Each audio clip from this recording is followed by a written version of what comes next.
Out of curiosity, how many of you were born in Melbourne, Florida? Anyone born here? One, two. Are there three or just two? All right, so the rest of you have moved here from someplace else, right? All right. Well, according to the United States Constitution and the lovely language that still exists in there, you're all aliens. Did you know that?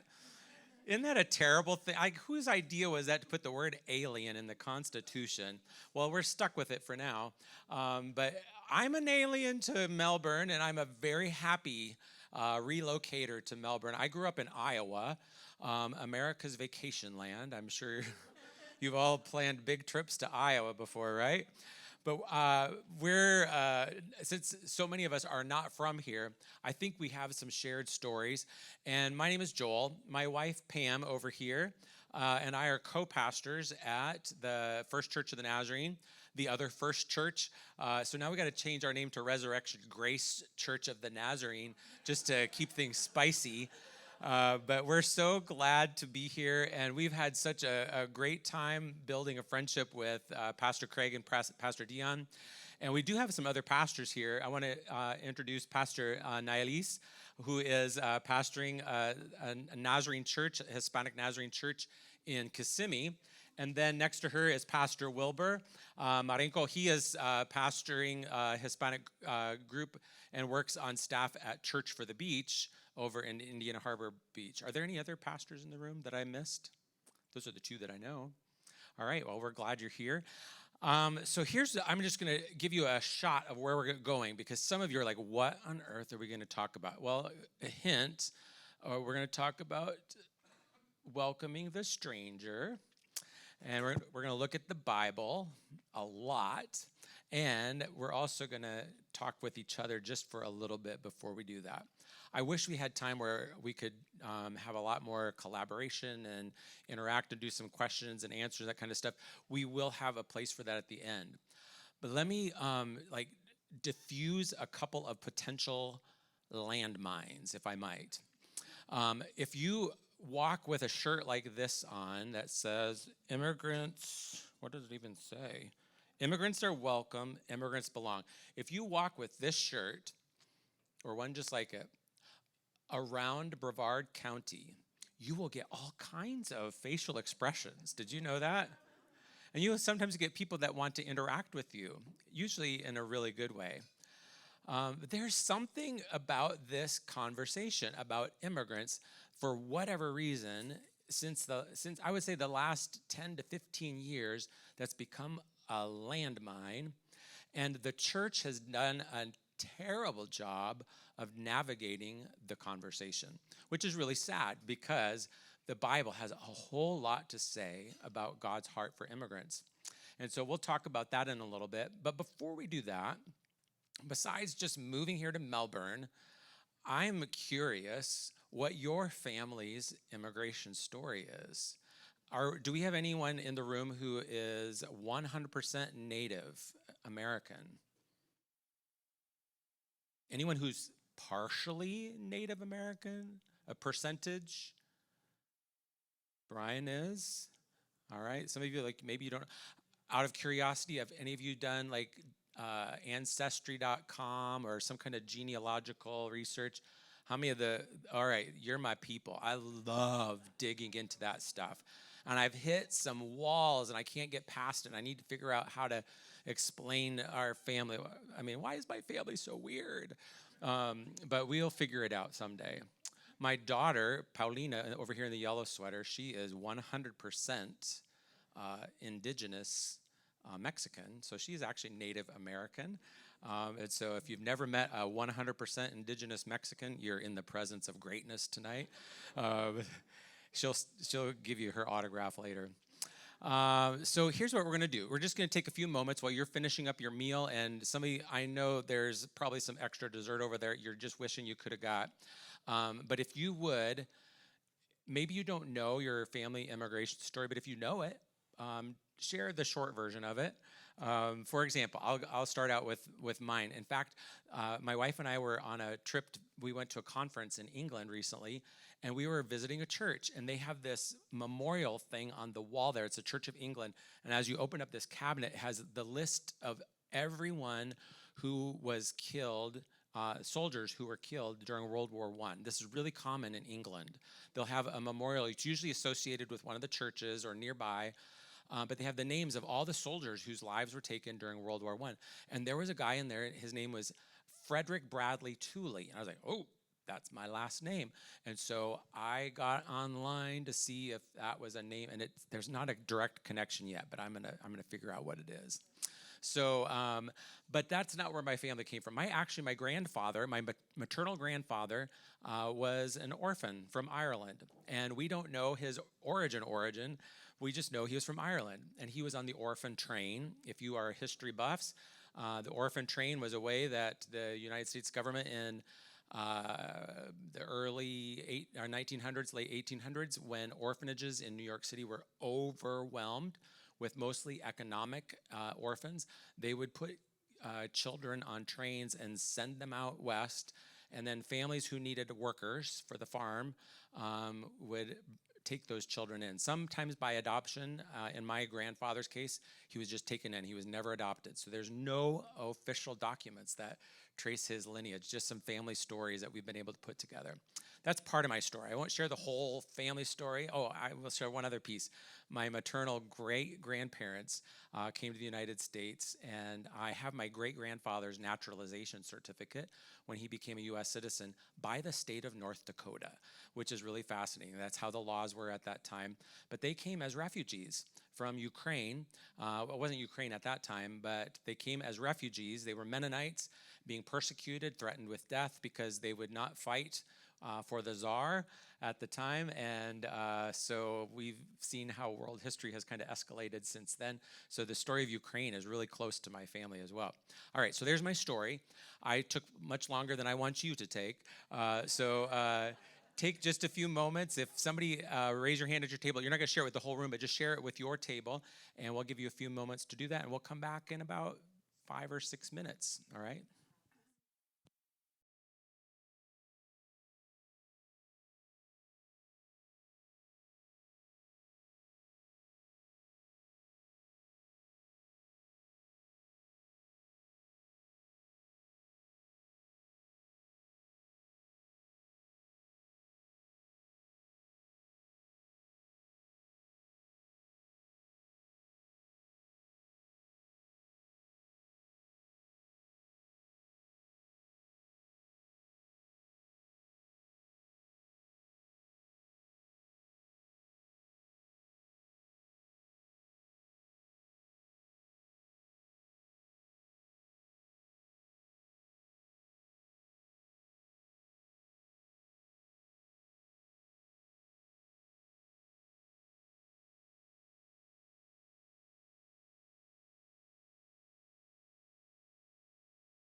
person that's starting to tell your story and you're still telling your story, time to cut it off and let somebody else take a turn, all right?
All right. How many of you feel like you had plenty of time to tell all your stories? Probably not. It's a really interesting conversation to have. Sometimes when we have folks who are first time guests at our home, sometimes that's a good conversation starter. So tell us your family immigration story. Usually you don't want to dive in with people you don't know too well, but you're doing a great job of it tonight. Are there any like super like interesting like brush with fame kind of people here? Anyone related to the king and queen or the president of something? All right, well, we tried. My wife's grandmother was 4 years old, 3 years old. Her family had purchased tickets from England, from Manchester, to come to the United States. To Canada. Their dad was already in Canada working and preparing the way for them. And the way the tickets on those ships worked at that time, it wasn't like there, there wasn't like showing up at Melbourne Regional or Melbourne International Airport. There was a ship that went every 7 to 9 months, sometimes once a year. And so their ticket, though, was bought out right before they were supposed to leave. And so they had to wait months and months and months until they could get on the next ship. Well, the ship that they were supposed to go on was the Titanic. So it turns out sometimes it's not a bad thing when your ticket gets bought out by somebody, right? So there's our little brush with fame there. So let's talk a little bit about what the Bible has to say. I don't know that we're going to do a whole survey of all the stories of immigration, but when you stop to think of some of your favorite Bible stories, can you think of some stories where People are in movement, and people are either forced to move, or people have had to go somewhere else other than their home place. The story of Ruth, that's a great one. How about something else? Moses, of course. The, the entire history of Israel, the entire Old Testament. All right, there we go. We got the all-encompassing survey right there. It's fascinating when we start thinking about how much the movement of humans takes place throughout history, really, but just in the Bible alone. And most of the times that we hear stories of people moving from one place to another, they're not really pleasant stories. They're not a lot of times where people are like, you know what, this place is so awesome, let's go somewhere else and find somewhere harder to move to. And I think the same thing is true now. My wife and I lived overseas for a while. We served as missionaries. And honestly, that was kind of a perk for us. We loved living in Costa Rica. And people think we're crazy for coming back to the United States. And we used to think we were crazy too until we moved to Melbourne. And then it all balanced out. But there are some perks to moving. And then most of the time, why do people move here? Like, why did your family come here? Why did you move here? People retire, or people needed a better job. It turned out we had a job, but we had a better opportunity. It fit our passions and our dreams much more than we could have imagined. And so that's what pulled us to this place. Sometimes we move because our parents are moving. We don't have a whole lot of say in it. If you were to ask my daughter, Paulina, how she felt about moving, it probably wasn't her first choice. But here we are. So in the same way, we look at the stories throughout Scripture. Let's look at this next slide here. The most famous character of the Bible himself is Jesus. Jesus himself is a refugee. Now, if you look at the status of United States laws, I've had this argument with people like, well, he didn't meet the definition of, and they didn't have border patrol like no kidding. But you know the story of Jesus, right? Like, the king was very angry about him for power reasons, but also for ethnic reasons. And so he was a target of assassination. And in order for him to stay alive, he had to flee. Well, his parents had to flee. And so they bravely took him, what we would imagine as being in the middle of the night, and they journeyed a long way to what we know the story tells us, to Egypt, which was a very, very different place, different language, different culture, different customs, different everything. And Jesus spent time as a young boy in a foreign land as a refugee. So we can look forward even a little bit more here. And I'm going to see Carter, I'm going to have to come up with a good cue for you to switch slides, or you just figure it out. If you switch the slide, then I'll just keep talking. Oh, sorry. John's going to do it. All right. So let's talk about definitions, okay? Because there's going to be somebody in the room that wants to nitpick about, well, Jesus technically wasn't a refugee. Well, let's look at it then, okay? What is the definition of a refugee? This is a good test question. We have two individuals in the room tonight who are preparing to help open the first Christian nonprofit Immigration Legal Services office in Brevard County. And they are doing the work.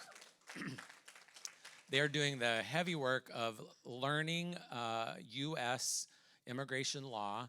One of the people is actually from a foreign country, and can you imagine learning another country's immigration laws so that you could help other immigrants navigate that crazy space? But another is a lady who is, can I say how old you are?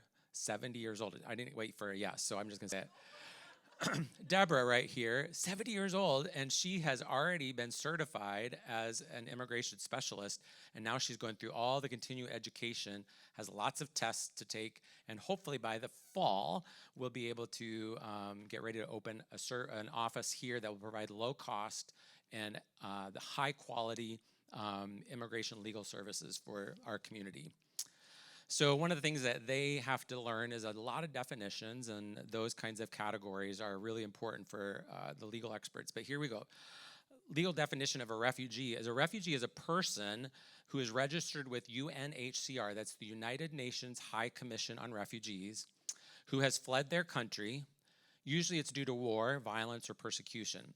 But because of a well-founded, and these are the two pieces that have to be in place to be considered a refugee, you have to have a well-founded fear of persecution on account of and there's 5 different categories: their race, their religion, their political opinion, their national origin, or their social group. So when you think of people who come to the United States as refugees, they have gone through a very rigorous background check. They are the most vetted humans on the entire planet. They go through more security background checks than the President of the United States. They go through more security background checks than people that work for the FBI.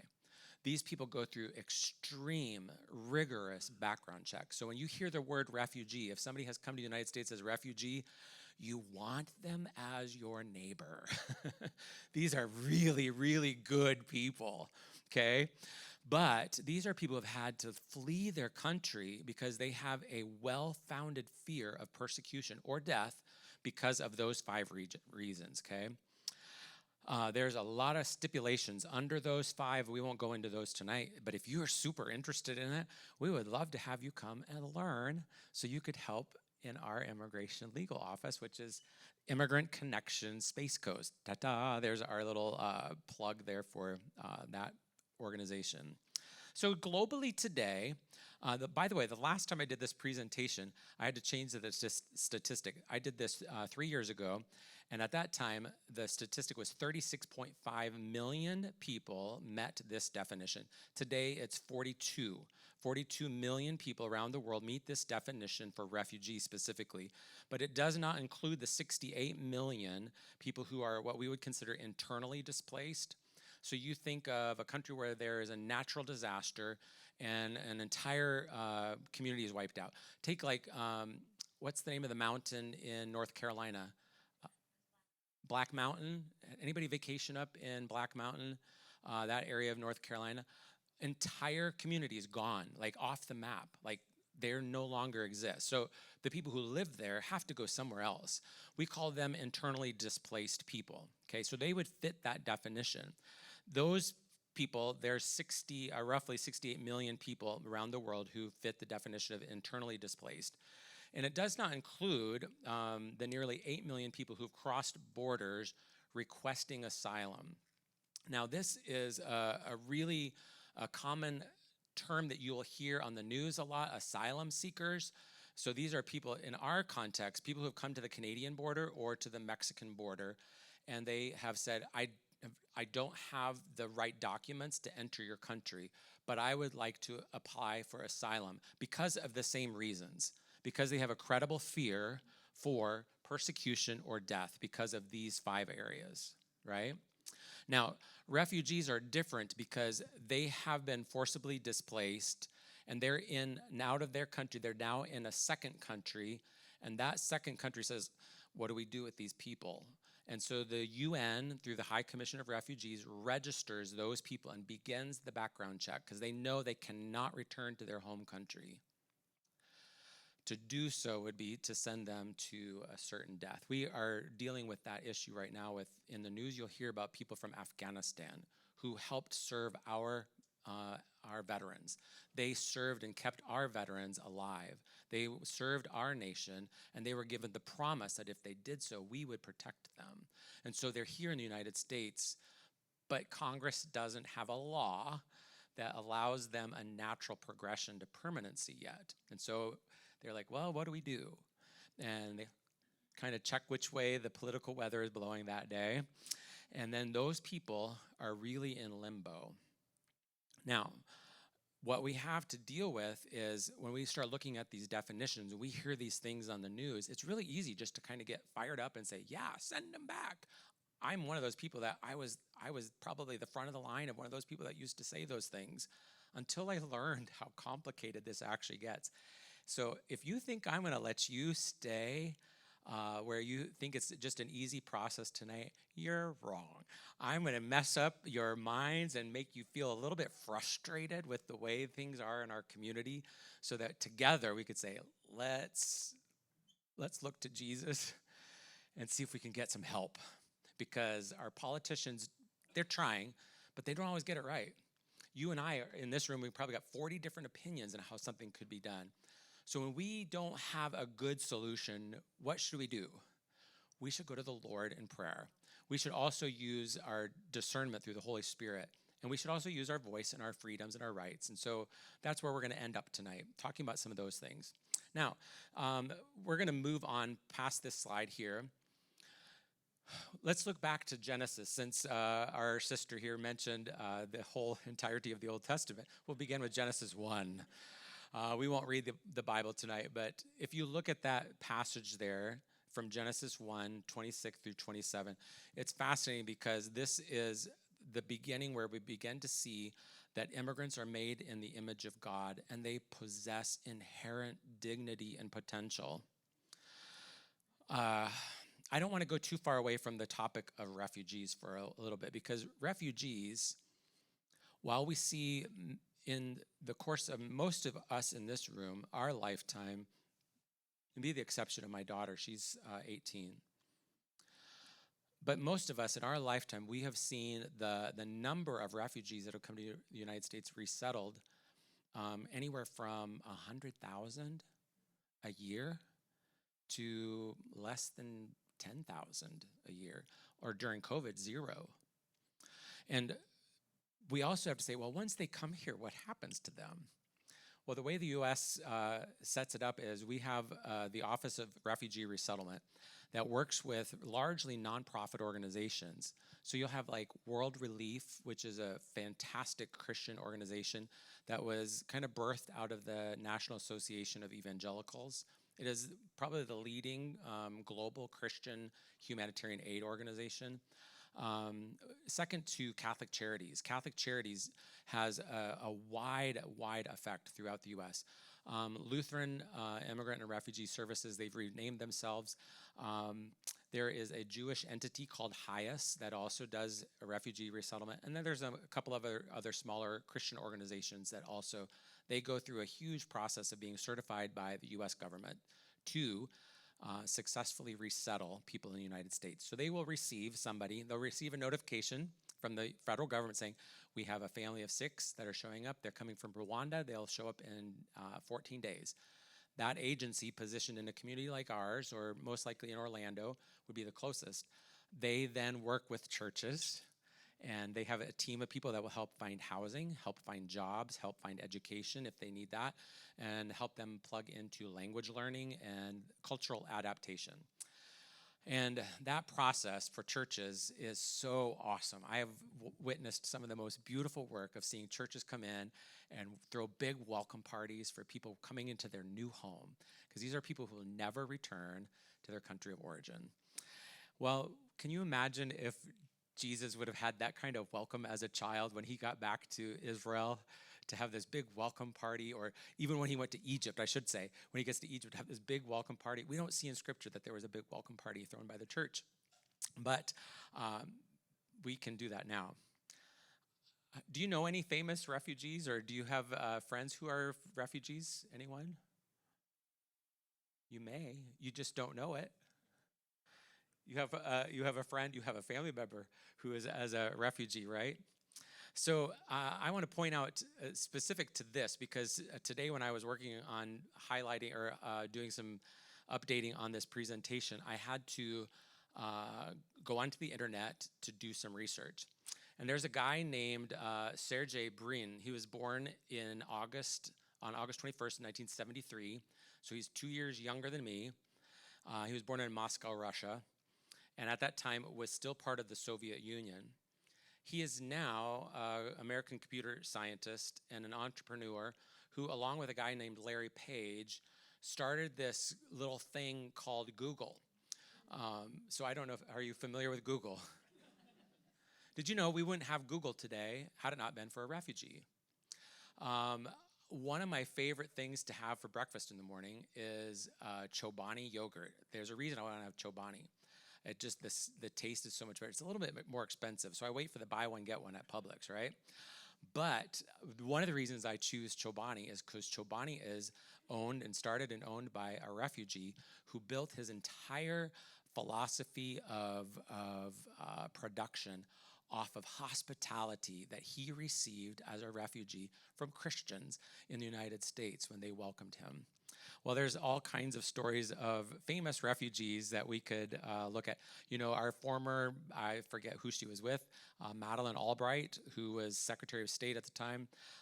She was a refugee from the Holocaust, and we could go up and down the ladder of fame and see all kinds of imprints from refugees. But let's move on. I think one of the conversations that we have from people is, kind of the pushback we get is we hear some myths about immigrants. One of the myths is that there's a high crime rate amongst immigrant population, or they bring crime into our neighborhoods, or they're a strain on our economy, or they're a strain on our public services. So let's look at the facts of this just to have some balance here, okay? The economics of refugees and immigration, these are pretty current statistics, but 44% of Fortune 500 companies were founded or co-founded by an immigrant or their child. This is according to a group called the New American Economy. So that's almost 50% of new businesses, Fortune 500 businesses in the United States are birthed out of people who have moved here from other countries. 20 years after arrival, and this is a statistic from today, 20 years after arrival, the average refugee adult has contributed approximately $21,000 more in taxes than they have received in governmental assistance and services at all levels. So what that means is when a refugee family of 6 shows up for 3 months, our federal government gives funding to the nonprofit organization. That helps the family get into stable housing because we don't want 6 people coming from another country and not having anywhere to stay. So the government helps for 3 months provide that. They help them find a job. So there's the time and the money involved with that. Public education, if they have children, we put them into public schools. And they give a small stipend along the lines of like a SNAP card for food assistance. Usually before 3 months, statistically, most of those families have moved off of all of that assistance and they have become self-sufficient. Some of them do have wealth that they bring with them from their own countries, so they don't depend on that assistance at all. That's not the story of all immigrants. So what this statistics is saying that after a 20-year time span, if we look at the upward mobility, like you and I, when my daughter is looking for a job. Anybody needs somebody to come help clean their house or mow their lawn or pull a weed, help a girl out. She's got to go to college, right? But if she used to get a job today, she's not going to make $35 an hour. Like if she was going to go work at McDonald's, they might pay $15 an hour. I don't know what McDonald's pays. But 20 years from now, I hope she's still not making $15 an hour, because she's going to need some assistance, right? So in the same way, refugees will come in, and most of the time, these are people who've had professions in other countries, but when they come here, they have to start at ground zero. They got to go where there's work, which might be McDonald's. It might be driving Uber. It might be mowing people's lawns, starting up their own business. Within 20 years, so many times it's before that, but by 20 years, they're paying $21,000 a year more in taxes than they received in the assistance that they got for those 3 months when they first came. I think that's a pretty phenomenal thing that we need to keep in mind, that while there might be a short-term weight of helping someone out, statistically, refugees give far more than they've ever received, all right? Next, almost all economists believe that the net economic impact of immigration on the U.S. is positive. There are very, very few. In fact, when you find the few, I can tell you the organizations that they represent, and they are notorious white supremacist organizations. I'm just going to say it that way. They are notorious white supremacist organizations. So the other most economic specialists will say 96% of economists surveyed by the Wall Street Journal, they believe that the net economic impact of even illegal immigration is positive. That's a whole other story that I would love to have coffee with you if you'd like to talk about that, because there's a reason why we have not resolved the immigration laws. No one's going to say it out loud except a pastor like me who doesn't care about offending people from time to time. The reason we don't solve this problem is because we need people who are undocumented so we can take advantage of them. It's low-key slavery. It's low-key indentured servanthood. It's the same way we have a huge situation with our unhoused community, and we don't give resources to our veterans to help them stay in healthy programs, because we need the poor. There's a reason the scripture says the poor will always be with you. It's because our human systems require people to be lower than us. It's kind of a gross, cruel thing, and that's a deep, deep conversation. Let's have that. If you want to have that conversation, we'll meet for coffee and we'll have a good conversation about that. Let's keep going though. Have I completely irritated somebody in the room yet? I'm not trying, but I just know I'm going to irritate somebody. It's not going to end that way, okay? I promise. At the end, you're going to love me. All right? Let's talk about Florida for a little bit. The economics of refugees and immigration. Immigrants who are unlawfully present cannot receive federal means tested public benefits. So when you hear a politician, usually it's a politician or your neighbor who just thinks they're an expert because they read something on Twitter. If you hear people say, these people are leeching off our system. No, they're not. They cannot. There's not a way for them to do that. But they can, and they do, pay taxes. You're like, wait a second. How do they pay taxes? Well, it turns out the IRS, the Internal Revenue Service, and the immigration laws of our country don't coincide with each other. So what happens is the IRS says, we're going to collect money. You guys figure out the immigration stuff. We're going to figure out the money situation. So they came up with this system instead of a Social Security number, because you have to have a Social Security number, right? If you're not eligible for one because you're not here lawfully, they came up with this system of calling something an individual tax identification number, or in like business talk, they call it an I-10. Okay, not I-10. That's a different disaster. But I-10 is a way that people can, it's a number like a Social Security number, but it allows them to pay into the taxes. Okay, so when they work for a company that collects that information, they give them their I-10, that company withholds their taxes and pays it to the federal government or the state of Florida.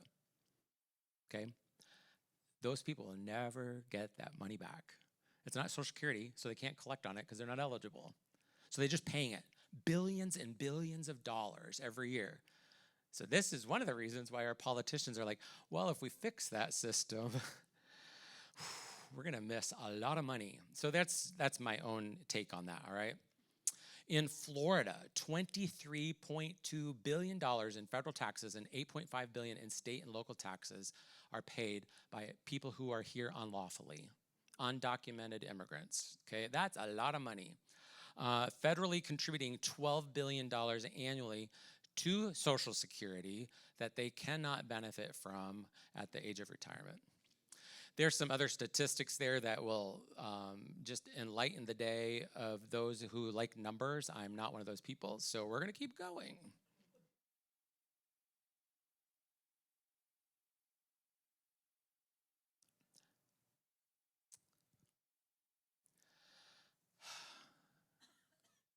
I wonder what their story is.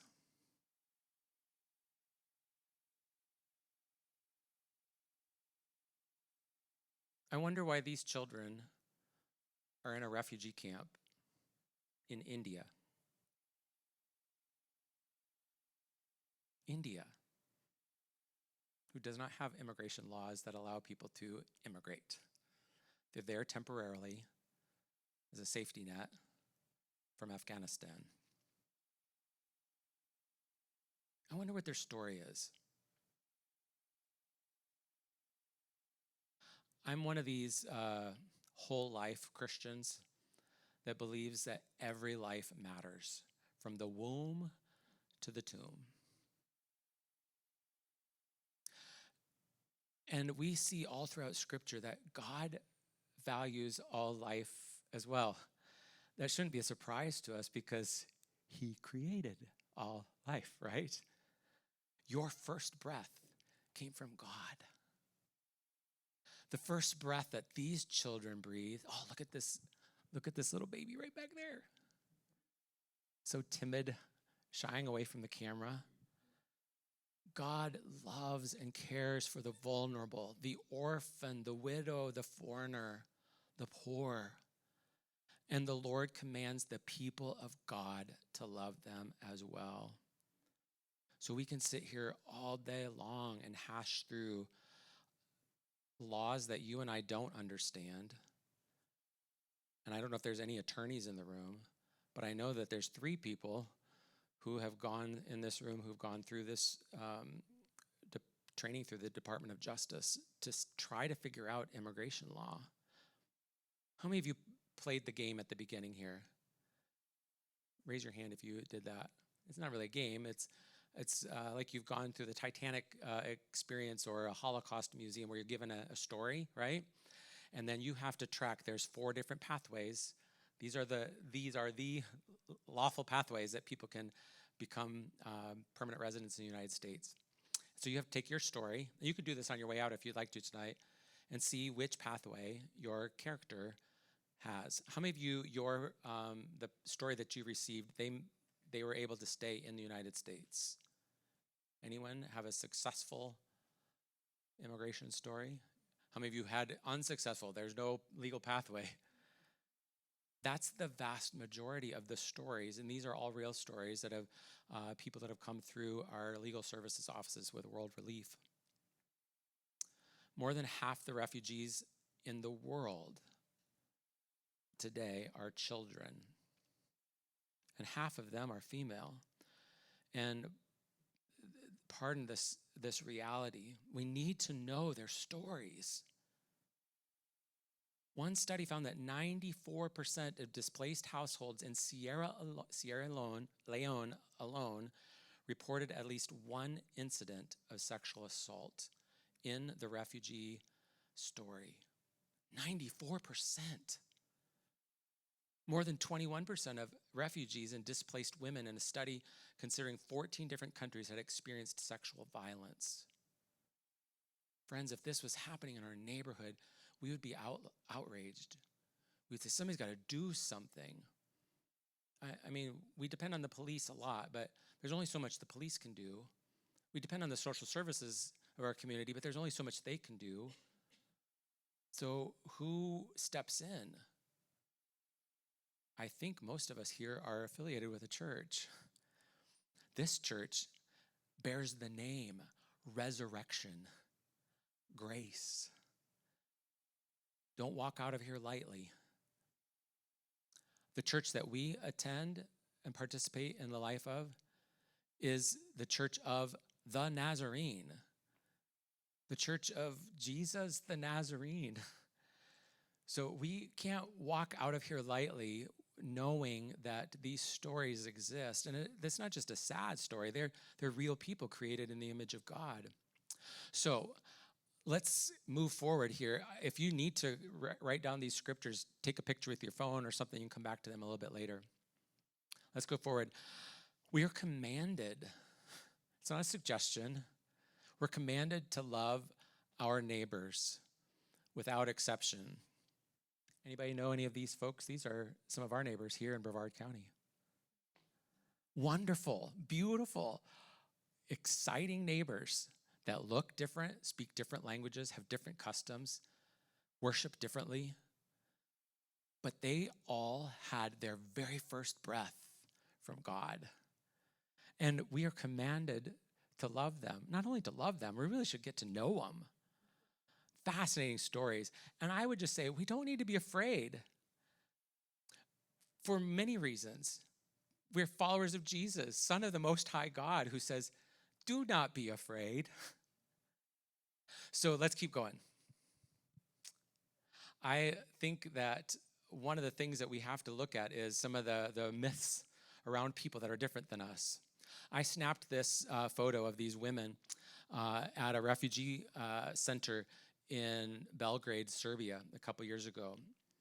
3 of my kids were with me, and we visited there. There's a church that goes in. The pastor, he is absolute nut. Like he like is a clown. Like literally, he'll dress up like a clown. He does all kinds of stuff for kids. These are kids. Most of the people that were there at that time were from Afghanistan, and the kids that were there had experienced horrific trauma. And so here's this pastor who comes in, and he's a social worker by profession, and he would go in and dressed up as a clown sometimes, and sometimes he'd take these little goofy magic tricks, but it would always have a purpose that would draw kids to joy and laughter, but also surrounded them with stories of Jesus and how Jesus loves children, right? And it was such a beautiful, beautiful thing. Now, his wife is a beautician, and so she has a permanent shop set up at the refugee camp. She used to schlep all her gear. Anyone who owns a beauty business, any hair cutters, barbers, or okay, all right. Well, that's a lot of gear, and she used to schlep it back and forth all the time. But now they just said, hey, you're here all the time. Just set up. So her salon now is in a refugee center in Belgrade, Serbia. One of the things that they had to come to terms with is some of the fears that they had of who these people were as terrorists, right? And so we're talking about this myth. There's a lot of myths. We're going to pick on this one a little bit. I mentioned this earlier, that refugees admitted through the U.S. Refugee Admissions Program already are subjected to the most thorough vetting of any category of visitor or immigrant to the United States. This is from the Heritage Foundation, folks. Like, if you want to find people who like to pick apart refugees, it's those folks. But they agree, like, these people have been vetted. Secondly, the Cato Institute, which is more of a libertarian, is that like a libertarian group? But they do some really fantastic studies. In fact, I see them increasingly being reported, some of the surveys that they do. But they did this whole review that since the Refugee Act of 1980, 0 Americans have lost their life in a terrorist attack perpetrated by a refugee. Now, we've had foreigners from other lands that have come, and those people have committed crimes as well, or in the United States. But let's move forward to the next slide, because sometimes we get these conversations tied in together. We talk about terrorism, we also talk about crime. I could not figure out why this slide was not advancing after I asked you to do that, Carter or John. It's because I didn't change it up here. Immigrants are incarcerated at lower rates than U.S. citizens. That is a fact, it's not an opinion. Incarceration rates among people ages 18 through 54, this statistic has grown a little bit actually, 1.2% among native-born U.S. citizens, 0.34, there's another one in there, I just took it out, 0.34% among lawfully present immigrants, and 0.67% among unlawfully present immigrants, including those in immigration detention facilities. Actually, that number has changed. That's not consistent right now, because the most consistent statistic on just those who've been detained over the last 18 months is that 74% of the people in immigration detention centers right now have no criminal history. These are people who have gone through the processes we've talked about, or maybe they just entered unlawfully and they've never had any kind of run-in with the legal system until now. And so once they're detained, then they begin to do this background check on it. So they have the data, and these are names that have never shown up before. Undocumented immigrants are 44% less likely to be incarcerated than native-born U.S. citizens. Let's keep going. This is a lot to process at 6:49 p.m. Are y'all doing okay? Anybody need a drink of water? If you need to get up and go get a drink of water or use the restroom, like, this is super informal. And these folks, they told me they had to leave early a little bit, so they're not mad and walking. Well, they might be mad. I don't know. But I'm picking on you. But I will tell you this. When we keep going here, when we say we're commanded by Scripture to love our neighbor, but we're also commanded to be subject to governing authorities. So I want to be really, really clear that this isn't just some mamsy-pamsy pastor over on Babcock Street who just loves, got this bleeding heart. The Bible does say we are supposed to respect or be subject to, not respect, we are subject to, there's a difference, our governing authorities. Just a refresher, there are three branches of our government here in the United States of America. We have the legislative branch that makes the laws and changes the laws. We have the executive branch that is assigned to carry out laws. That's their task. And then we have the judicial branch, which their job is to evaluate and assess and apply the laws. Okay? So those three different branches do not work independently. They work interdependently under normal circumstances, right? And so we look at that as the basis of when Scripture says we're supposed to be subject to the governing authorities. Did you know that it's not the same if you were to go to the country south of us? For to go to Cuba, they don't have the same governing authority like we do. So what do we say to Christians in Cuba? Or we have folks in the room from other countries, and maybe they've come from Asia or Africa or wherever. The governing authorities of different countries operate very differently. My wife and I just went to England. Things are very, very different there. So when it says we're subject to governing authorities, the Bible doesn't give us a play-by-play, nor does it tell us you need to respect and follow every single law to the letter of the law as it was written. If we did that, we would be in big trouble because, many of you in this room would not be allowed to do some of the things that you do simply because you're female, or because you were born in a different country, or because you don't earn a certain kind of money. Our laws have changed. They've grown. They've evolved. Some of them have devolved. That's the system of government we have. And so I ask myself, if we're subject to the governing authorities, what is my role as a follower of Jesus? I used to be one of those people who say, I don't care about politics. I'm not a political person, until I found out that the government could affect how much taxes I pay. Then I started caring. When I owned my first house, then I started caring. I have never lived in a community where there's an HOA. How many of you are HOA people? So how many of you care about laws? Are any of you the HOA president in your community? Raise your hand. I'm involved with, we have a group that hangs out at our church, the Conradina chapter of the Florida Native Plant Society. And one of the topics they talk about is HOA. Like, these people want to plant native plants, but the HOA says they can't. Well, suddenly you start becoming a little bit political, right? Like, well, they tell me I can't plant that bush in front of my house. I own that. So we say we're not involved in politics, just out of curiosity, because I'm one of those people. How many of you say, I'm one of those people, I just don't care. I don't like it, especially. My wife is one, I'll pick on her. She's like, I just don't want to hear about it. It's so complicated, it's messy. But yet we live in a political world and a political system. So if we move through this understanding that says we're subject to governing authorities, I would also suggest that the Bible has something to say to us about we should probably be involved as well, especially in this country.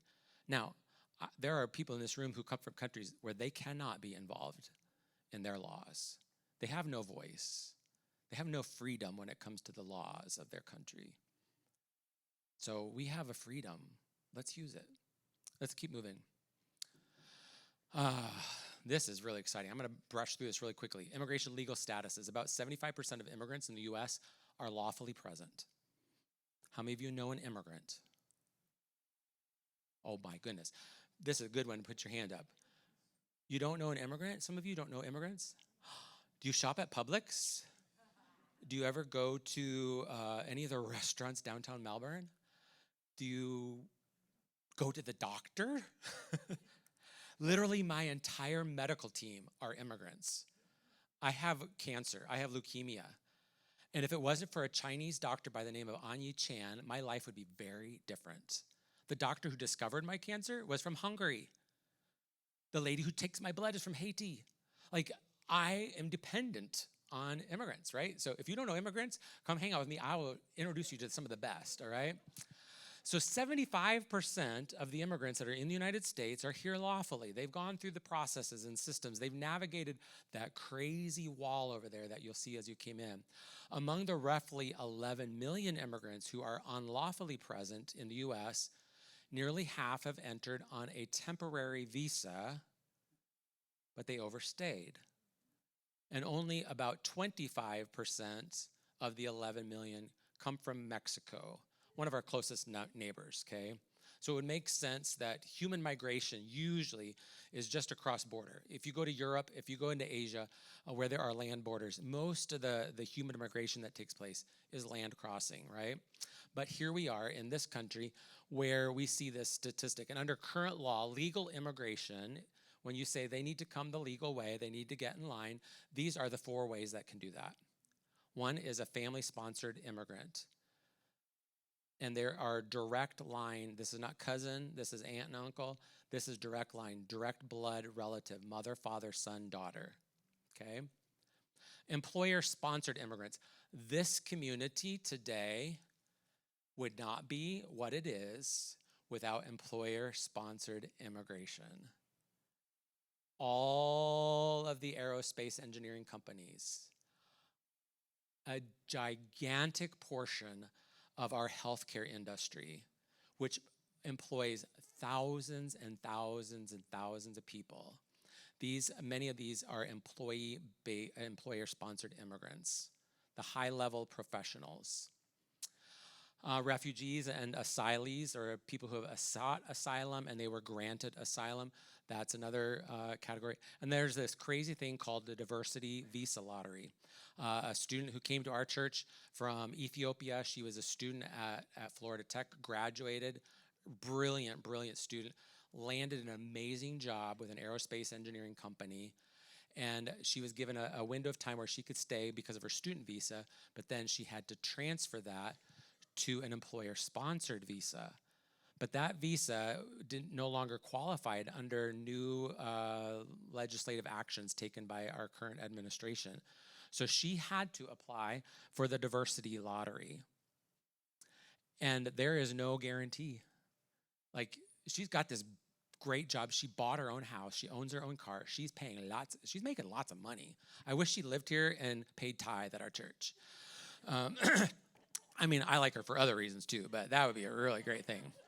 Please do not share this with her. Okay. All this to say, she called one day to a family that she's really close, who then, because our whole church was praying for her, say, Heldana got her visa. Like, she won the lottery. Like, well, then the Nazarene side was like, well, we're not supposed to play the lottery. That's gambling. But I digress. All right, let's move forward.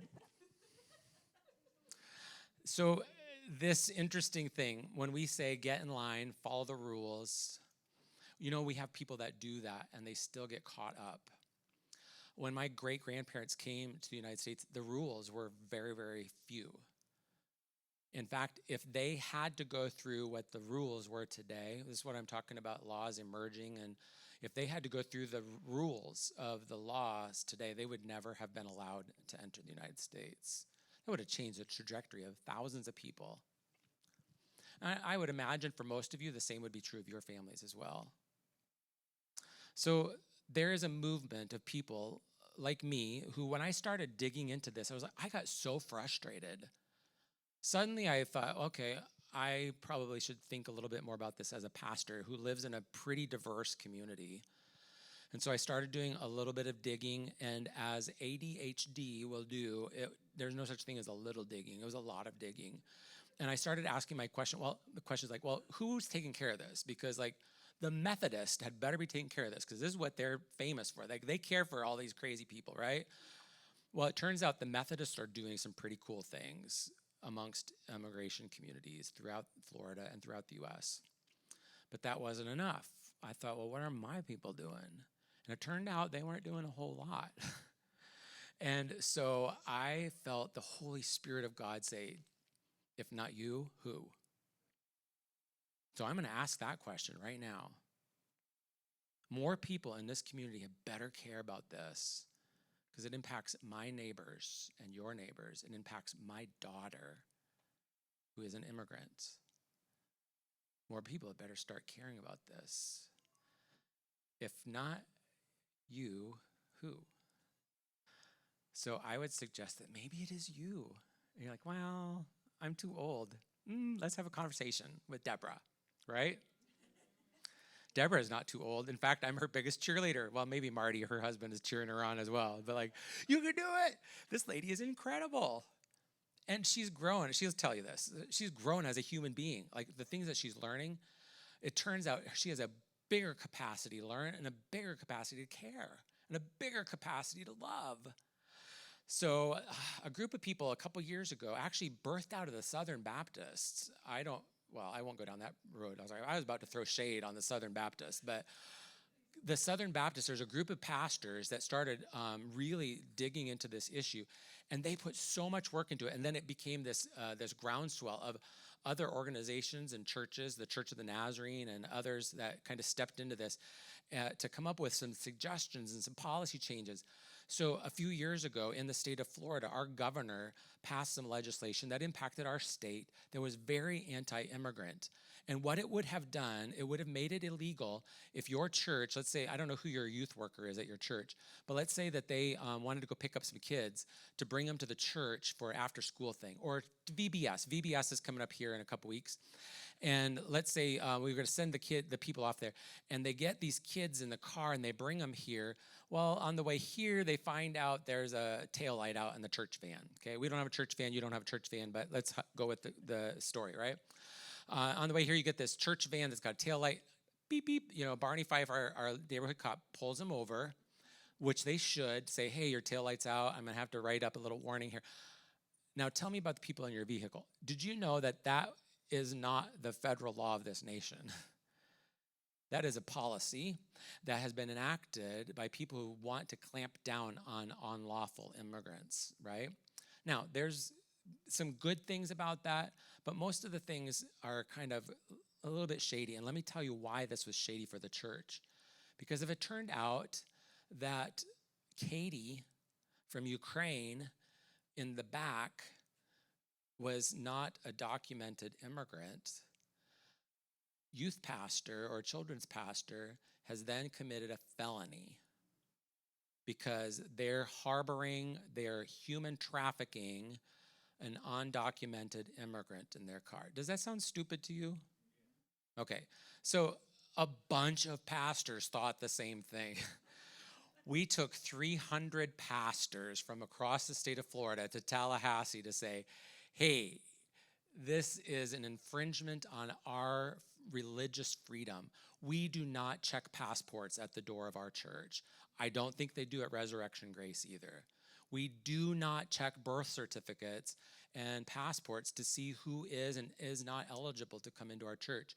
We say whoever is hungry and thirsty for grace and peace and mercy and for the good news of Jesus Christ, we fling the doors open. Come in. And this inhibits us. This is an infringement on our religious freedom. And our politicians listened to that. They took that part of that law out. Had those 300 pastors not shown up, we'd have been in a lot of trouble.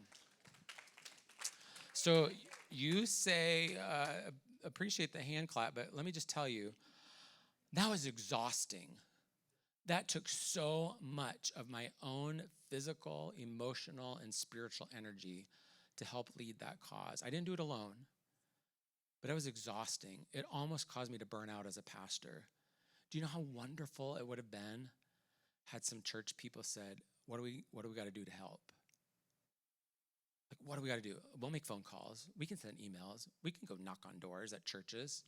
That would have been really, really awesome. So, because the work's not finished, we got some work to do, right? Let's move forward here. When we extend compassion to those who've been persecuted for their faith, we do so to Christ himself. This is not just for those whose faith looks like Christian or Jewish, because it's kind of Christian-y because they are in Israel. Come on, people. One of my hardest things that the Lord had to work on me was when it meant to love my neighbor. When Jesus said, I want you to love all your neighbors. I was like, well, what about the ones that look like that or worship that way? God had to do heart surgery on me. I had to surrender. And I am so glad I did, because some of the most beautiful people that we have come to know are people who worship in other faiths. And did you know some of them have told us these words? You are the first Christian I've ever been able to have these conversations with. In the most Christian country on the planet, all of our neighbors should not only be preached at. I don't want to preach at my neighbors. One of my neighbors is here tonight. But I want to love my neighbors in the way that Jesus loves them. Show me an example of where Jesus was sat in front of people and condemned them and told them how wrong and terrible they were. Usually it's amongst religious folks. Well, that's a whole other side sermon I don't need to preach tonight. Let's move forward here. The reality is that most of the people who we're looking at in stories today are people who walk with Jesus. Most of the undocumented neighbors in our community are people who come from countries that are very Christ-focused nations built on Catholic teachings or on evangelical teachings. Nations where the United Methodist Church is very, very present. The Church of the Nazarene is very evident. So when those people are forced to flee their countries because of violence or persecution or threat to their faith, and they come to the United States and they're met with hostility, we need to stop and say, wait a second, what's going on here? And let's put the Democrat line to the side. Let's take the Republican line to the side, because Jesus was neither. He wasn't even an American. Can you believe the audacity of that guy? Some of you are saying, oh, that guy looks familiar. I'm going to ask my friend Wilbur to come and share a little bit of his story. Yes, he was on NBC News. Brush with fame tonight, folks. I wish he had time to tell his whole story. I said, can you take like 10 minutes and share a part of your story of how your family came to the U.S., but also how on earth did this guy get arrested by ICE? You're like, wait a second. I thought they were just arresting the violent criminals. Cliffhanger. I thought you said half hour. I'm just kidding. Thank you, Joel. Thank you all. Good evening. My name is Wilbur Marenko. When I come and stand up next to you, that means it's time for... Yeah. As a matter of fact, I will time my time. Yeah, I will put the right there. I would like to share my story, and it starts in Nicaragua. I was born in Nicaragua, and in 2018, I was planting a church for 4 years already, and I was also a business owner, married to my wife Raquel, and dad of 2 children, Josiah and Melissa. And it was a time where I was realizing my business was growing so much and really good, and the church was growing so fast. But then the Nicaraguan government decided to do some stuff, crazy stuff that happened to be a breakdown for the country, and people came out of their houses to the streets to protest.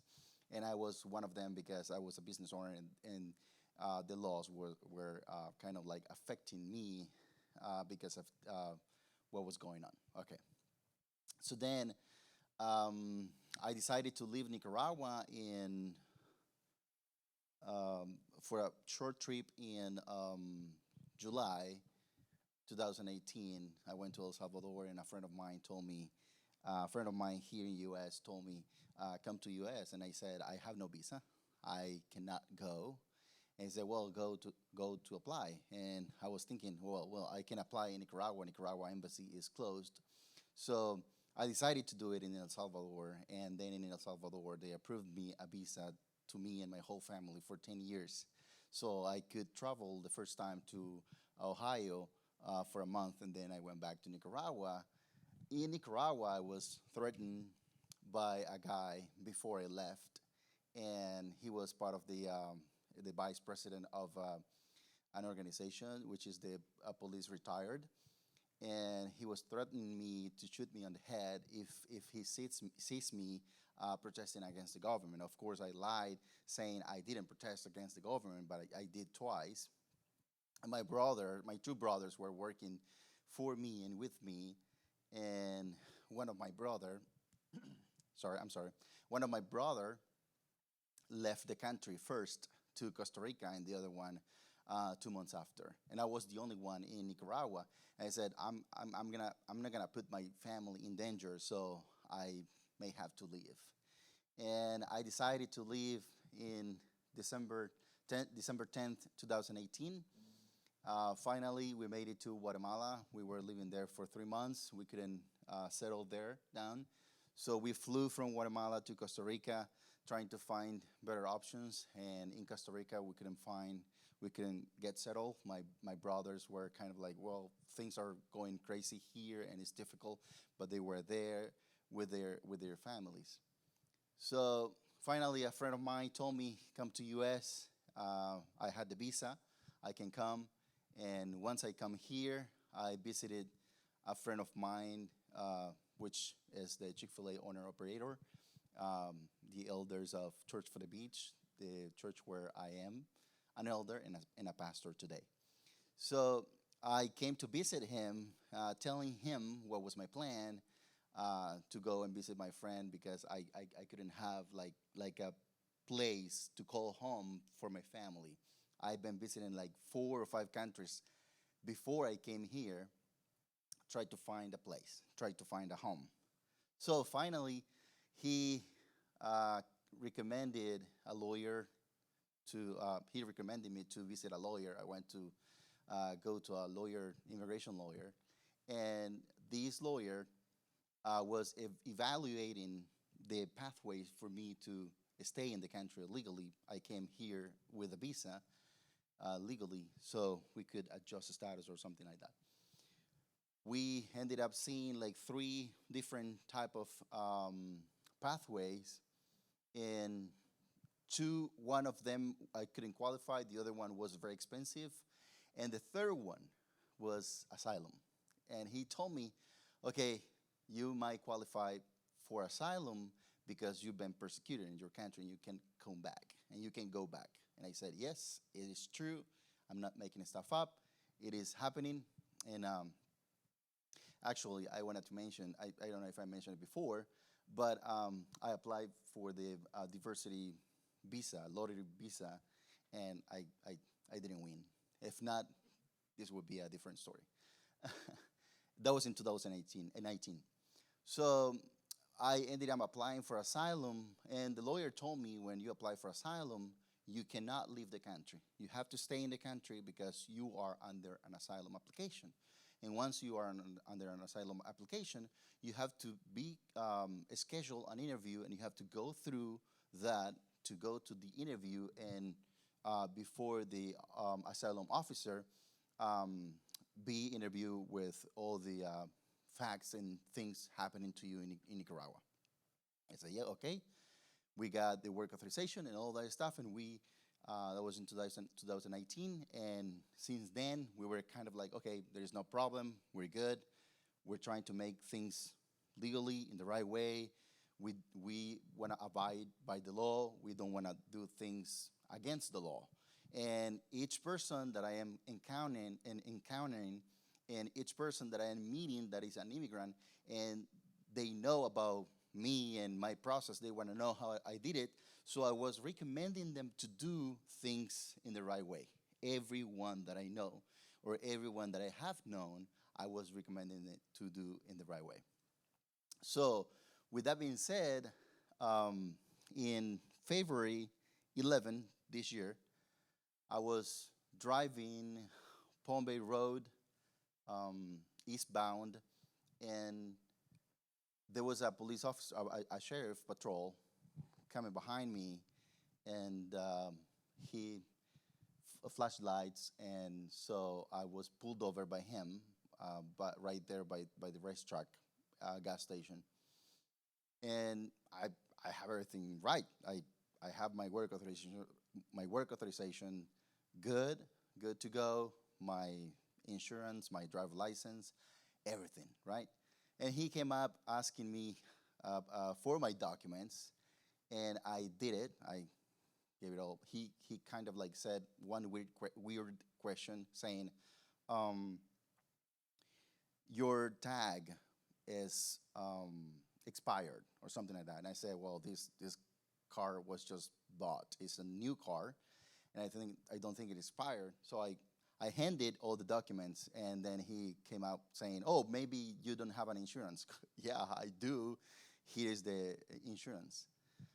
And I gave him my driver license, and then after that, 20 minutes, he was kind of like, okay, come into my window and said, okay, you gotta step out of the car, and I'm gonna explain to you what's going on, what's happened. And once I did it, I'm complying by the law and what he's asking for. And he said, put yourself against the car, and he handcuffed me. And I said, why? I don't know why this is happening, and I never was arrested in my life before. And he said, well, this is an immigration operation. We're working with ICE, so you're being detained because you are unlawfully here in the country. I said, well, I don't think that is the case. So I came with a visa and I applied for asylum. Is your asylum approved? No, not yet. I haven't scheduled an interview. So then you're unlawfully remaining in the country or staying in the country because your asylum hasn't been approved yet. But that's not my fault. I mean, what should I do? Should I call somebody to say, you have to schedule my interview? ICE has to decide whether you stay or you leave. That was the small conversation that I have with him. So then I was thinking my world, just like fall down. And then I was arrested. I was taken to Brevard County Jail for 3 days, then to Orange County Jail, then back to the ICE facility in Orlando. Then in Orlando, they are kind of like showing me my file, and right there, my file is with so many inaccuracies. The picture wasn't mine. My alien number was transposed. Um, my nationality wasn't recorded well. And I said I speak English, and that's why I need to read what I'm being presented. So they finally tried to find if I had a crime before in my life, and that's why they fingerprinted me 4 times. I saw it 4 times, and every time that the fingerprint results came up, they were like, no crime, no crime. I don't know, maybe this is my thought about this, or my suspicion that they were kind of like trying to find a crime in my file, so then they could like keeping me in detention. So after they finally check and review my file, I thought that they were gonna release me, but they didn't, and they took me to Alligator Alcatraz, where I was for 17 days there. It was a crazy place. I have a podcast recorded. If you want to check it out, I can send you the link so you can see, or you put my name, Wilber Marenko, and you put it out there on Google, and you'll find a lot of interviews and, and links and sites, like this interview on NBC News, There was another one, magazine, World Magazine, also CCDA has done an interview to me. So you can find it there and you can find the whole story. Or in the YouTube channel of Tour for the Beach, you can find it there. So you can find, let me see, I'm finishing. So my time is up. uh, it was the first Sunday after I was released. I was released on March 3rd. So the first Sunday was March 8th. Yeah, where I was sharing my story among the church. I just want to say if proximity is a good thing, and if you know an immigrant, you will know their stories, and you will know that they don't want to harm anybody, but they want to help anybody. That they want to do good things and right things. And I want to say, our church, Church for the Beach. Thank you, Wendy, and I forgot her name. Okay, Wendy and her mom. Sorry, Wendy. Uh, Wendy is part of our church, and so if I wouldn't have been welcome 7 years ago, I don't know why. I don't know how my life would have been ended. Our church, Church for the Beach, and also Joel, Church of Nazarene, was helping along the way for me to be released. And the story hasn't ended yet. Hasn't ended. I still have a ankle monitor. I feel like a criminal because I have that.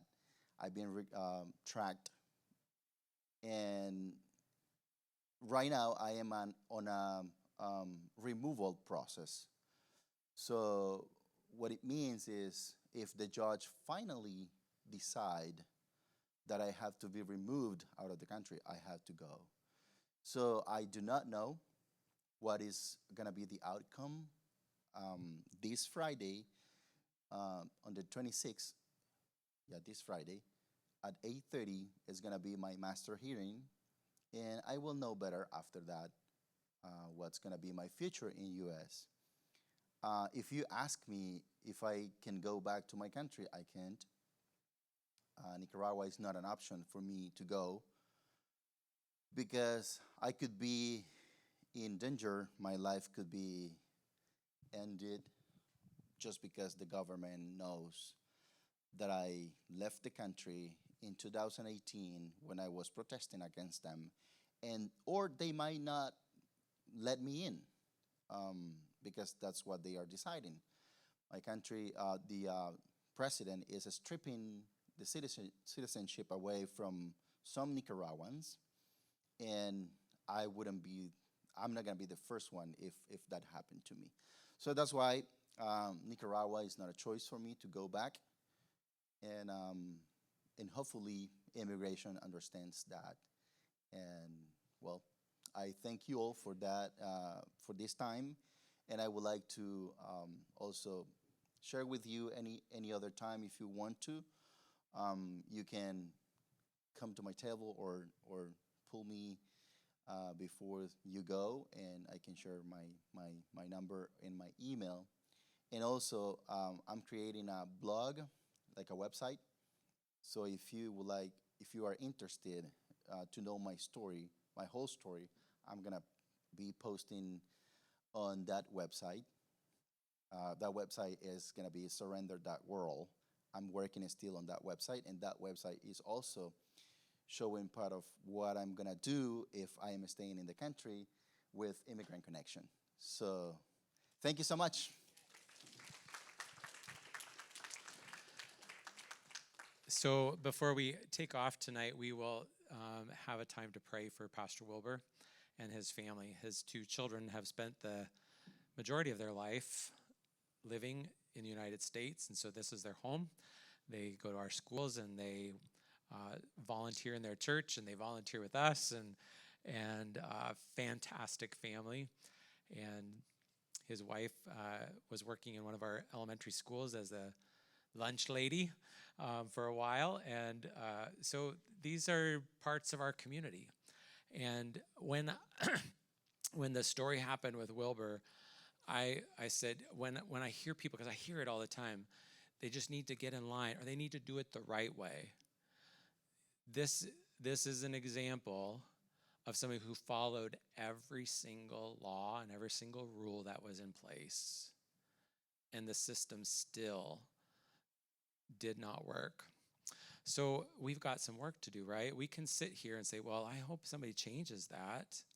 I hope Deborah changes that. She's the expert in the room, right?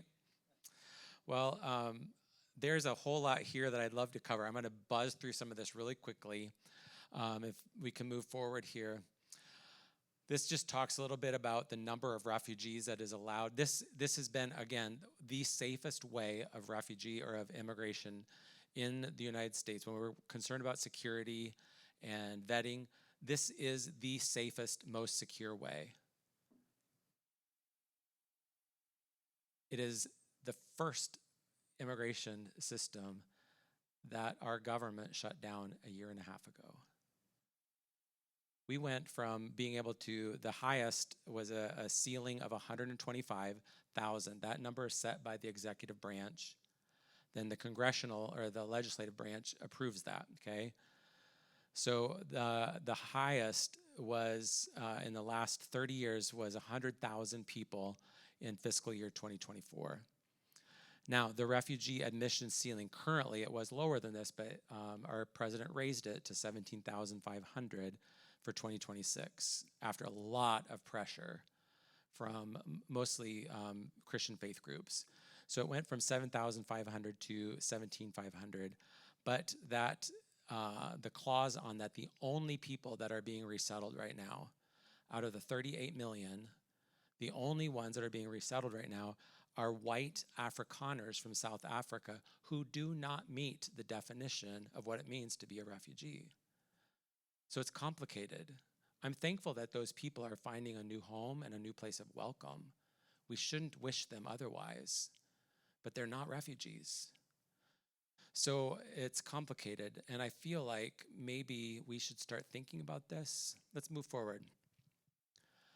If we were people who only cared about Christians, this number should really alarm us. But we're not. We're not people who care just about Christians. But did you know that the number of Christians, like Pastor Wilbur from Nicaragua, the number of Christians admitted in the United States, or the number of refugees, there's a high volume of those people are Christians, okay? And you can see the numbers have decreased since 2015, down to 2020, which is the last on this report. And this is from the Open Doors USA and World Relief did this study. Just 946 people that were resettled at that time. But by welcoming those of other faiths, we should also look to say that this isn't just a measure of kindness, but this is giving the church, because the church is usually the forefront of helping welcome. It gives us an opportunity to make disciples of all nations, to show people what it means to know and live like Jesus. Our job isn't to convert them and force them into our religion, but it is our responsibility to help them know and help them see what it is like to live like Jesus. And if we shut the door, how will they know?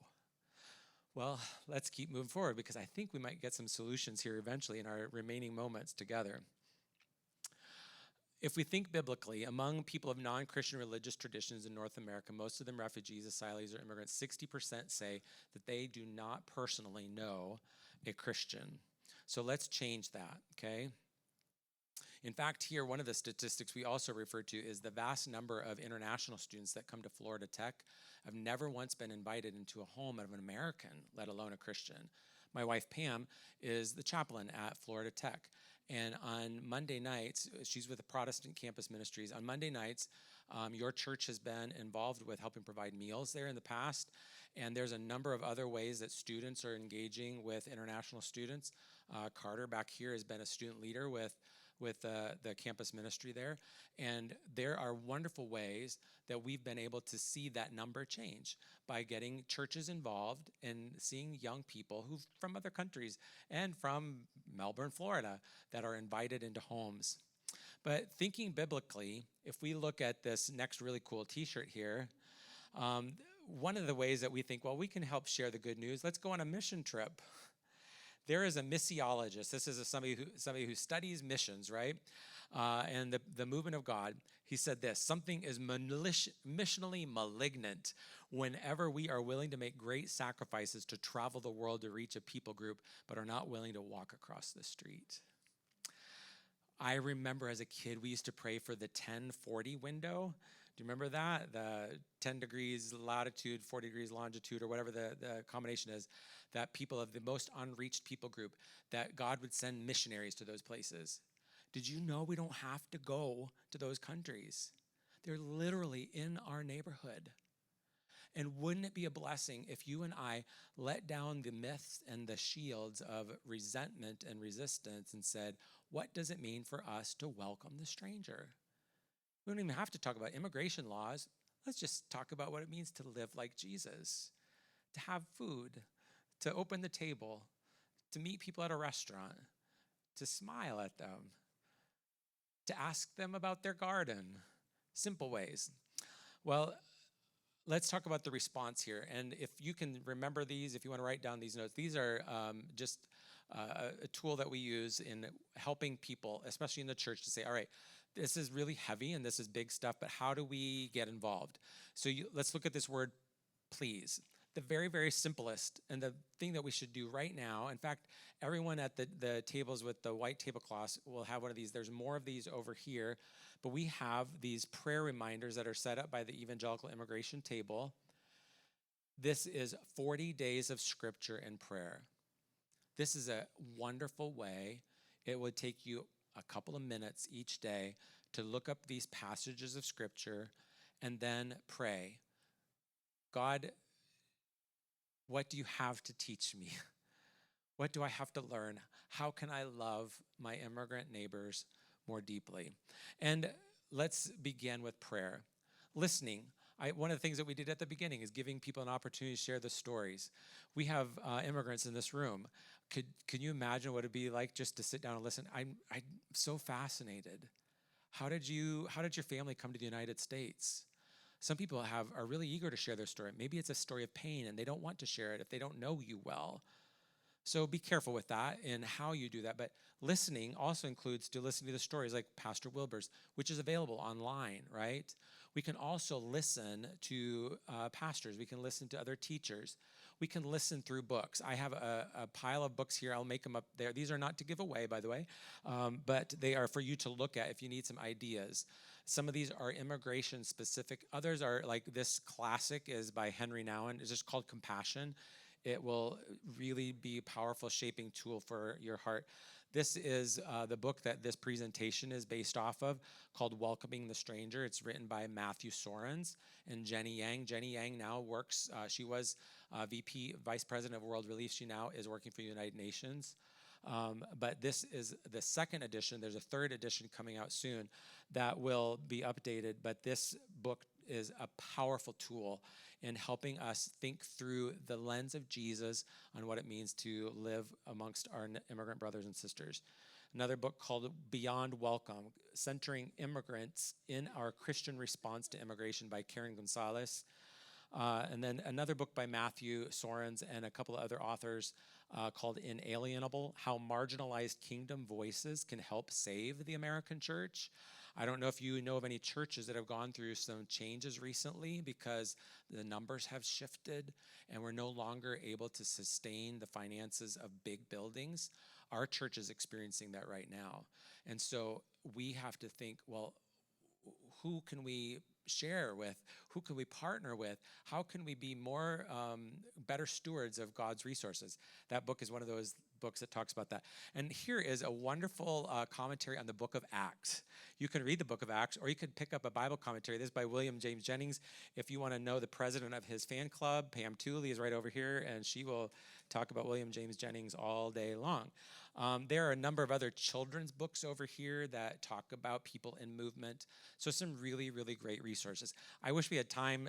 There's a couple of movie clips that I've shown at these events before, movies that you may have seen.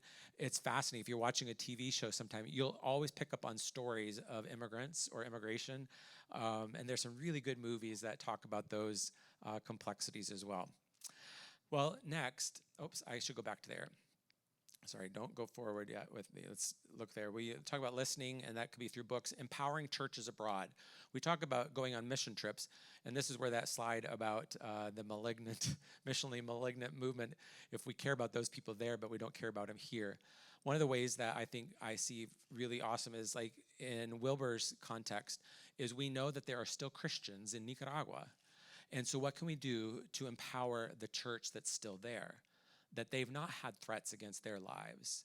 And one of the ways that we can do that, especially through denominations that have networks, we can think and talk with our churches, say, okay, we see some big things happening in that part of the world. What can we do to empower the church to have a stronger voice so that those Christians can have a voice in their communities as well?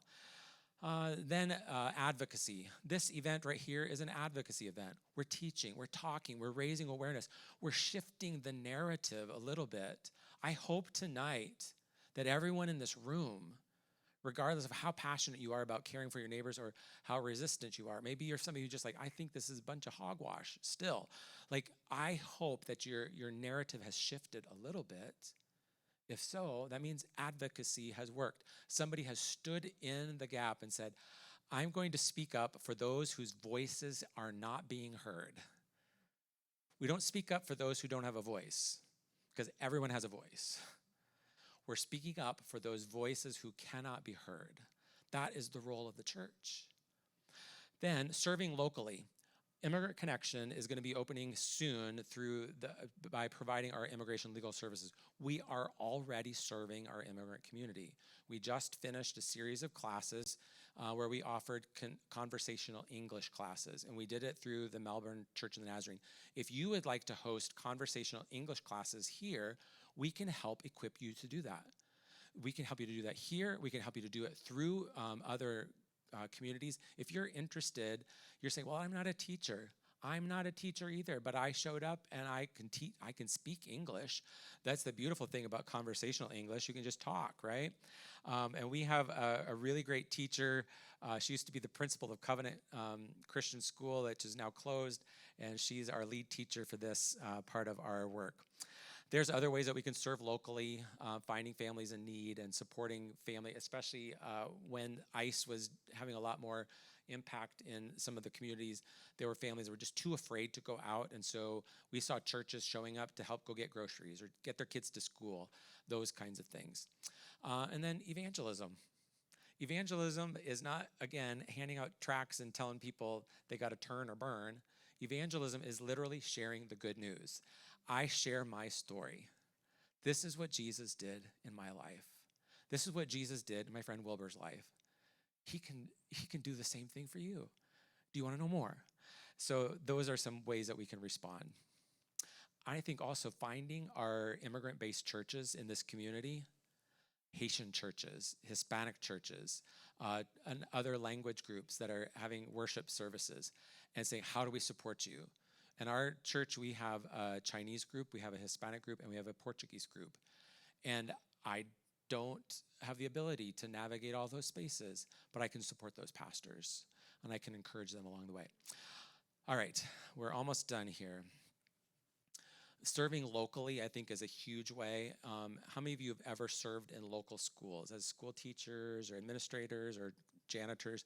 Isn't it great when you see volunteers show up in the school? Some of them, anyway. Sometimes volunteers aren't helpful, but one of the ways that we can show up is finding out, meeting with the guidance counselors or the social worker in the school, or if you know a teacher or an administrator, and say, hey, where's there a need? And even if you want to specifically say, where's there a need amongst people who are new to the United States? Because they're moving regularly, and many of them don't speak English, and maybe the families need help navigating, like how how to go to Aldi and put your quarter in like the shopping cart. There's not a community guideline to teach somebody who's never been to an Aldi before. Do you remember the first time you went? Do you remember how dumb you felt? How am I supposed to do this? And you put the quarter in, and then what? Nothing happened. The horse didn't start rocking, right? Like, nobody was there to tell you until somebody came along saying, you're supposed to pull on it. Well, that's advocacy. So show up, and maybe you could help somebody do that as well. Simple things. Pretty soon, you're going to see all these back to school events happening. First VBS, and then back to school. One of the ways that our church will be involved, and I know Resurrection Grace will have some folks that will step up too, is by going to some of our elementary schools and saying, how can we help during the welcome week when it's registration time? They need volunteers there. So if you know anybody who speaks Spanish or Portuguese or Haitian Creole or Arabic, those are the 4 big language groups in our community. If you know anybody that says, I speak those languages, or I took it a little bit, I can, figure out how to order a taco, anything like that, you can step in and say, I can help a little bit in those areas. And so we love it. We love showing up and meeting so many new people. It's a great way to meet people for your church as well. Tutoring and mentoring. The schools always need people who would come in and volunteer with tutoring and mentoring. We have a guy here from our church who shows up and volunteers in the library, helping sort books and file books all the time. That seems like, well, how's that helping immigrants? You know how hard these librarians have to work, and they've got 14 other jobs. They coach they coach sports and all these other things on top of it. What happens if the church shows up and says, let me help ease that for you so that you can do your job really well? All right. English classes, we talked about that a little bit. Immigrant Connection, which we ensure greater access to high quality, low-cost immigration legal services and welcome initiatives. Those include the legal services, language learning, and other welcome initiatives like helping people acclimate to our community. Then there's a couple of other 2 different organizations I know of right now. Mosaic Compassion, which is a Nazarene Compassionate Ministry Center through our church that does a lot of advocacy work. So if you say, I can't do a whole lot physically, but I like to be on social media, I like to check on what's going on in the neighborhood with Facebook, we can help equip you to use Facebook to do really good advocacy work, to teach people and help shift the narrative about God's heart for our neighbors. So if you are interested in that, I'd love to get you connected. And then the Brevard Hispanic Center, which is further south on Babcock Street, they have other ways that people can volunteer there. They do a volunteer health clinic. So if you have a health background and you would like to give 1 day a month, or maybe you like to go in and help take people's blood pressure, or those kinds of things. They have other services there that they would also welcome volunteers for. Well, in our closing moments, I want to quote a famous American here. Maybe you'll remember this quote from President Ronald Reagan. He said, I've thought a bit of the shining city upon a hill. In my mind, it was a tall, proud city built on rocks stronger than oceans, windswept, God-blessed, and teeming with people of all kinds living in harmony and peace. And if there had to be city walls, the walls had doors, and the doors were open to anyone with the will and the heart to get here. That is a statement of a statesman. But he got that idea of a shining city upon a hill from somewhere else. Do you remember where that's from? Let's look at what Scripture says here from Matthew chapter 5. You are the light of the world. A city on top of a hill cannot be hidden. Neither do people light a lamp and put it under a basket. Instead, they put it on top of a lampstand, and it shines on all who are in the house. In the same way, let your light shine before people so they can see the good things you do and praise your Father who is in heaven. Friends, at the end of the day, I hope that we walk away from an experience like this thinking differently about our thoughts and our opinions, our convictions, and realizing that Jesus Christ, light of the world, is calling us to shine his light, which penetrates walls, penetrates hardships, penetrates global situations and politics, the light of Jesus gives us hope. It is eternal. As we go tonight, we're going to close in a time of prayer, and I would just invite, if those of you who are comfortable, I don't know how comfortable Methodists get praying publicly. Nazarenes are terrible at this. Sometimes it gets really timid, but I just love those of you who are comfortable with. We're just going to have you stand over here by Pastor Wilbur, and we'll just pray over there for those that are. The rest of us, I'm going to ask Pastor Craig if he would come and close our time together in prayer. I'll be over here at the table. If any of you want to go through the immigration simulation at 7:45 at night, my brain doesn't work that way, but if you want to, I'll wait over here for you as well. If you want to look through some of these books, I do have one of the books that's this Inalienable book that is available. I have some of those there, $5 a copy. So if you'd like to take one of those home, you can do that. If any of you would like more of these prayer reminders to share with other people, maybe you're in a Bible study group or a men's group or a women's group that you'd like to share that with, feel free to come pick those up at the table as well. Pastor Craig will have you close our time in prayer.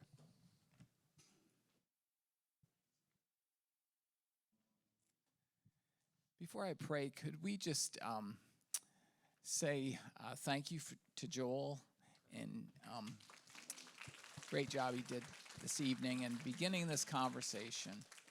And so, would you join me in prayer? God of love and hope and justice for all people, God, we've been moved by the various stories and the information that we've engaged with this evening. And specifically, we lift up Wilbur and his whole family and have been moved as he shared his story. And God, we just ask that this upcoming meeting would just, that you would change hearts and that you would move in that whole situation, and that we know that you have a good future for him. And so we are claiming that. God, as we continue on this journey here at Resurrection and Grace, and also at the Church of the Nazarene down the street, and the area faith communities of all different sorts and people and from different backgrounds, God, may we be a community that all people of faith are making this place a better place for everyone. So thank you for each individual here. Help us to be about sharing your hope and love with all people. So just bless us as we go our separate ways tonight. And it's in your name we pray. Amen. Amen.